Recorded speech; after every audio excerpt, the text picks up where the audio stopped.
السلام علیکم۔ ملکی اور غیر ملکی تازہ ترین خبروں اور کرنٹ ایشو سے باخبر رہنے کے لیے ہمارے ساتھ رہیں۔ رخ کریں گے ساہیوال کا، جہاں سے رپورٹ کر رہے ہیں ہمارے نمائندہ خصوصی علی رضا۔ ساہیوال پولیس مقابلہ، ڈکیتی، رابری، ماں قتل، متعدد وارداتوں میں ملوث بدنام زمانہ ببلو ڈکیت ہلاک، جرائم پیشہ عناصر کے ساتھ آہنی ہاتھوں سے نمٹا جائے گا۔ پولیس عوام الناس کے جان و مال کے تحفظ کے لیے ہر وقت کوشاں ہے۔ ڈی پی او ساہیوال صادق بلوچ تفصیلات کے مطابق 15 پر پولیس تھانہ سٹی ساہیوال کو 3 ملزمان بسوار 125 موٹر سائیکل اشخاص کی واردات کی اطلاع ملی۔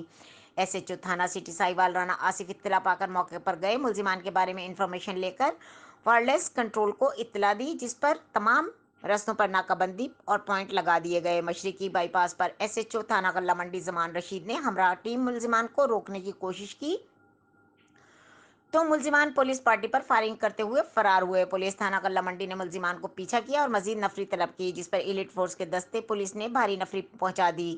چیک نمبر 87-9L کے قریب پولیس اور ملزمان کے درمیان فائرنگ کا تبادلہ ہوا۔ 2 ملزمان اندھیرے کا فائدہ اٹھاتے ہوئے قریبی فصلوں سے فرار ہو گئے، جبکہ ایک ملزم اپنے ہی ساتھیوں کی فائرنگ سے ہلاک ہو گیا، جس کی شناخت توقیر عرف ببلو کے نام سے ہوئی، جو کہ ڈکیتی، رہزنی، ماں قتل، متعدد وارداتوں میں مطلوب تھا۔ مزید تفتیش جاری ہے۔ مزید خبروں اور اپڈیٹ کے لیے دیکھتے رہیں کے نیوز چینل انٹرنیشنل۔